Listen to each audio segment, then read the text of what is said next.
Kamusta naman yung sinusunog mo dyan, Chef? Ay, ito naman. Ang sinusunog ko, ang gagawin ko naman ito ay nilagay ko dito sa supot na ito. Bakit? Ang tanong mo, mamaya ko sagutin yan. No, now na. Hindi, mamaya. Now na. Di ba sinabi ko na secret?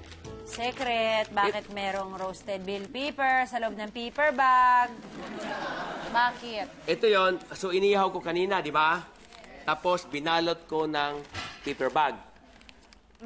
Makalipas ng 3 minuto,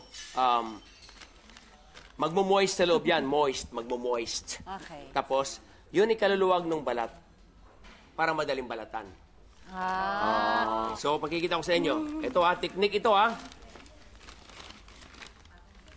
So, yan. Kita mo yan. Labas ko rin. So, malamig na. At saka timbatan. Madali lang. Tinan mo? O, diba? Madaling balatan. Kaya nga dapat ang technique sa pagluluto na ganito ay lagi nating subaybayan ang idol sa kusina at maraming kayong matututunan sa amin. No? Paano magbalat, paano mga technique. Mahalaga ito eh. Di ba? Kasi iba nito, kinikis-kis nila mga kung ano-ano ang ginagawa nila. Kutsilyo. Ito ganyan lang, oh. Try Ganda, mo. di ba? Try mo, Luis. Balatan mo.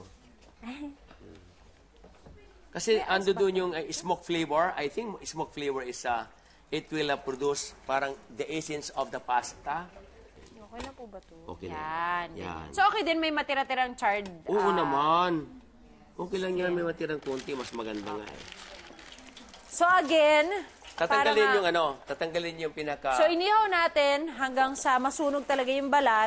Inilagay natin sa brown paper bag para mag-moist 3 to 5 minutes para mas madali siyang balatan. Tumpak! Ang galing mo! Ang galing ko, I'm listening. O ayan, madali lang magbalat ng roasted bell peppers, di ba? Isa na naman yung diskarte sa kusina na pwede niyong gawin para kayo rin maging